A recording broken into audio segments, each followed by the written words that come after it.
Ça fait 5 ans, Ouais. je crois, que j'ai dit qu'on faisait toute l'œuvre, mais ça fait longtemps que ça m'accompagne. J'ai monté la mouette déjà en 80, donc certains n'étaient pas nés.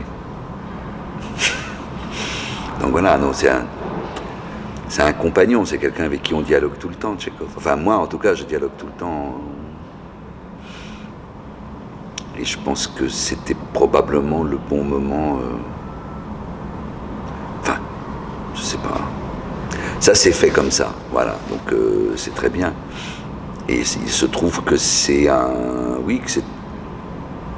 Il se trouve que c'est un moment où probablement j'avais besoin de retrouver ce dialogue-là, très intime avec cet auteur.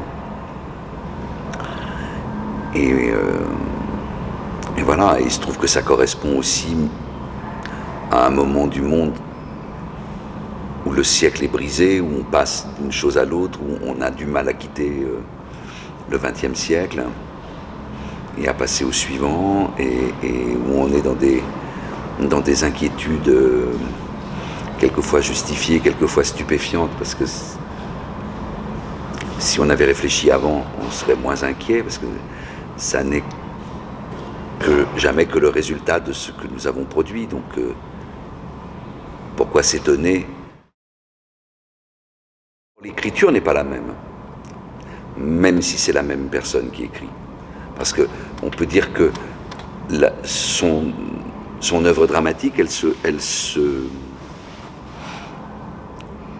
compose de 3 parties, un peu comme en peinture. Il y a une partie qui est plus, on va dire, qui est une partie plus traditionnelle, avec la pièce qu'il a écrite à 19 ans, suite à une représentation d'Hamlet qui s'appelle Être sans père, qu'on traduit commodément par Platonov. Ça commence par une femme, Anna Petrovna, qui fume, et c'était interdit à l'époque, donc la censure a interdit ça. Et la pièce est allée dans un coffre de banque, et on l'a retrouvée des années après la mort de Tchekhov. Donc la première pièce vraiment officielle, on va dire, c'est Ivanov. Puis on passe à la deuxième période, avec La Mouette et Oncle Vania, où il interroge la dramaturgie de son temps. C'est-à-dire qu'il fait ce qui n'était jamais fait jusqu'à présent dans la littérature dramatique. Il n'écrit plus acte 1, scène 1, scène 2, scène 3, qui correspondent à l'entrée ou à la sortie des personnages, et il écrit par acte. Donc, implicitement, il dit le personnage est mort, au profit du rôle et de la structure de pensée. En tout cas, moi, c'est ce que je pense, ce que je ressens. Et ensuite, avec Vania, il continue, il creuse cette voie, et ensuite, il écrit spécifiquement pour le théâtre d'art. Donc, il passe à 2 pièces de troupe, en gardant le même principe d'écrire par acte, où on dit que ce sont des pièces chorales, sauf qu'il dynamite la choralité, on va dire, parce qu'il dit, oui, d'accord, tout le monde chante ensemble, mais chacun chante sa partition. Il n'y a pas de discussion dans Tchekhov, il n'y a pas non. Mais par contre, les gens parlent, ils ont énormément de choses à dire. Donc voilà, c'est les trois périodes. Donc là, on a fait les deux, la Mouette et Vania. On est là dans la deuxième pièce de troupe, on va dire. Et avec La Cerisay, qui est en plus sa dernière pièce, il savait que ce serait la dernière, il était malade. À 20 ans, il a commencé à cracher du sang, il est médecin. Il sait ce qu'il a, il sait que c'est incurable. Donc pendant 24 ans, il va vivre avec ça. Donc déjà, si on relie toute son œuvre à la lumière de la conscience de la maladie, déjà on peut comprendre cette urgence effrénée qu'il a à faire, à dire. On ne peut pas le jouer de la même façon, parce que ce n'est pas un théâtre de divertissement ou pour s'adonner à cette occupation atroce qui est de tuer le temps, tuer le temps, effrayant. Et à la fois, tout son théâtre est résumé dans les 2 premières phrases de Être sans père, c'est-à-dire quoi? Rien. Et le dernier mot qu'il a écrit pour le théâtre et pour le monde, qui est le mot que dit Fierce, l'inapte. Et toi, l'inapte. Voilà. C'est magnifique de finir comme ça sur cette... Et avec La Cerisay, qui est une pièce ronde, une pièce qui est aussi abstraite qu'une symphonie de Tchaïkovski, qui nous oblige à accepter de ne pas tout comprendre, de se laisser aussi traverser par des choses. Et donc, c'est intéressant de mettre en scène aussi des espaces d'incompréhension, de dire on n'a pas forcément tout compris. Tchekhov utilise il dit la cerisée. Et c'est marrant parce que je comprends pas. Enfin, je trouve étrange que j'ai pas entendu de réflexion là-dessus et du coup ça participe à une fausse idée qu'on a de l'œuvre avec de la nostalgie d'une chose. Le cerisier, c'est un arbre qui, au bout de 45 à 50 ans, meurt. C'est pas une chêneraie. Donc Lopakhin, il dit pas on va couper ces chênes centenaires. Non, il dit les cerises donnent 1 an sur 2. Même comme ça, on ne sait pas quoi en faire, personne ne les achète. Donc ça veut dire que déjà, les arbres sont en train de mourir. Donc qu'est-ce qu'on fait de ça? On ne va pas regarder les arbres morts, on va les couper, on va faire des lotissements, parce que c'est la seule chose à faire. Parce que la cerisée, elle représente plus de 150 terrains de football en superficie. C'est gigantesque. C'est pas juste un petit jardin. C'est pour ça qu'il y a la différence entre la cerisée, le jardin et la propriété dans la pièce. Et donc, Lopakhin, en voulant la supprimer, il va changer la cartographie territoriale. Donc c'est très important, ça, parce que c'est une question, il s'agit d'une question idéologique, fondamentale, c'est-à-dire que Lyubov et Gaïev ne sont pas des gens qui s'en foutent et qui disent oui, on s'en occupera. Souvent on montre ça, c'est des gens comme ça. Non, c'est idéologique, c'est-à-dire que ça n'est pas possible d'envisager ça. Là, ils le disent. Gaïev dit, excusez-moi, mais c'est une vulgarité. Vulgaire vient de vulgus, le peuple. Enfin, donc c'est vraiment lui dire, il n'y a que des gens comme vous pour penser ça. Nous, on ne peut, c'est pas possible. Non. La culture et ce que nous représentons, nous, ne peut pas envisager ça. C'est inépuisable. Donc on peut. C'est pour ça que je dis c'est une conversation avec Tchekhov, c'est-à-dire que ça peut durer. Les gens qu'on aime ou les gens avec qui on vit ou les gens qu'on trouve intelligents, on peut continuer une conversation de façon infinie. Donc voilà, c'est pour ça que c'est agréable ces rendez-vous tous les soirs avec cette pensée-là et à confronter avec les spectateurs qui sont parfois surpris de ce que ça raconte. Parce que c'est-à-dire que souvent, Tchekhov en France s'est montré caché. C'est-à-dire que ça reste l'image rassurante de l'intelligentsia de la fin du 19e siècle. Et on se dit, oui, bon, ils étaient quand même un peu cons. Mais c'est pas de ça dont il parle, Tchekhov. Je pense que j'ai retrouvé une phrase. Pourquoi jouer mes pièces avec cette accumulation d'accessoirisation et de décors? Je pense qu'elles perdent le sens de ce que j'écris. Je rêverais de représentations avec des chaises, des acteurs et rien autour. C'est ce qu'on essaie de faire, mais j'ai trouvé la phrase après, mais c'est que moi j'étais parti sur le principe d'un espace de répétition. Quand le scénographe n'a pas,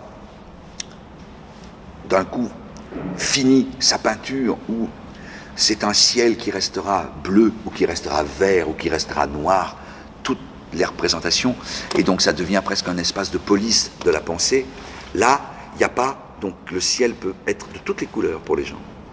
Il peut changer de seconde en seconde, il peut rester le même, il peut...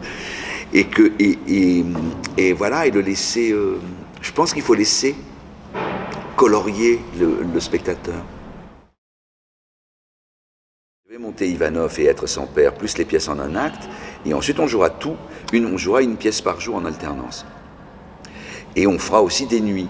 À la Criée, à Marseille, Macha Makeyev veut qu'on fasse une nuit Tchekhov. Donc on joue tout à la suite. Donc c'est dans un espace unique, avec un principe scénographique unique, sauf pour la première, Être sans père, ou... Voilà, mais je ne dis pas comment, parce que... Et finalement, c'est très bien de finir par la première, parce que Du coup, eh bien, je pense avoir compris comment il fallait monter la première parce que j'ai monté les autres. C'est un triple coup de cœur en fait parce que c'est sur 3 femmes qui font du théâtre aujourd'hui et qui sont remarquables chacune dans leur choix, dans leur travail.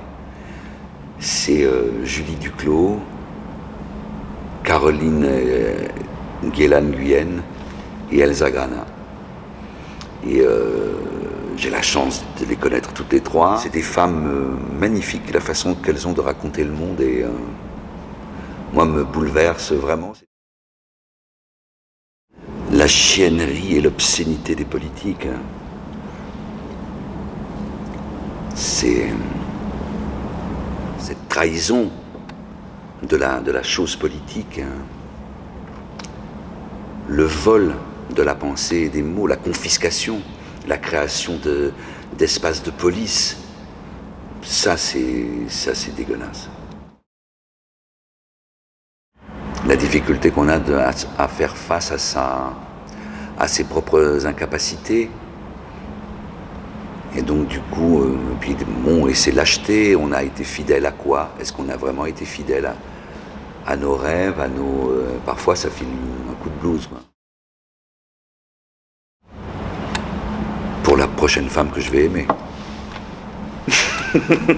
C'est une formule, mais en même temps, oui. Que des gens comme Sylvain Creusevaux, comme Édouard Bond, comme Janina Carbonariou, comme, même si elle n'est plus là, comme Sarah Kane, comme Anatoly Vassiliev qui était là hier, que des gens comme ça, ou comme Antoine Vitesse, me considèrent comme leur ami, ou m'aient considéré comme leur ami et m'ont aidé à me tenir debout. Ça, c'est un gros coup de bol. Les coups bas, c'est tout ce qui est fait pour empêcher les hommes de parler. Que ça soit la répression, que ça soit l'aveuglement sur les fermetures des théâtres, que ça soit... Est-ce que le théâtre doit servir à fermer les prisons? Sinon, il faut fermer les théâtres. Donc, qu'est-ce qu'on fait là? On ferme des théâtres, on ouvre des prisons. Ou de génie, c'est Tchekhov, c'est bon, c'est des gens comme ça. Celui du prochain classico OM-PSG, en espérant que l'OM mette enfin une pilée à cette équipe arrogante et suffisante du PSG. Coup de sang quand je vois qu'on frappe un enfant.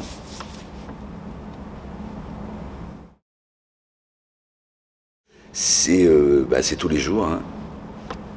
Essayer d'être acceptable pour les autres, essayer pour soi, essayer de vivre, essayer d'être utile, d'être humain le plus possible, d'essayer d'être soi-même, oui. Voilà, puis réessayer tous les soirs, jouer une représentation, c'est chaque fois réessayer. Rien n'est acquis. Je voudrais, comme ça, partir ailleurs, dans un autre pays où on ne connaît personne, refaire autre chose, être complètement anonyme et être libre de tout reconstruire. Mais bon, je ne sais pas si c'est vraiment un coup de tête, mais c'est une idée comme ça, mais c'est de plus en plus présent, donc c'est saugrenu, mais... Coup de théâtre, c'est finalement peut-être être encore là, aujourd'hui. Et chaque jour être encore là, ça c'est un coup de théâtre, parce que ça pourrait s'arrêter très vite, enfin ça pourrait, on ne sait pas. Peut-être demain c'est rideau définitif, hein, donc...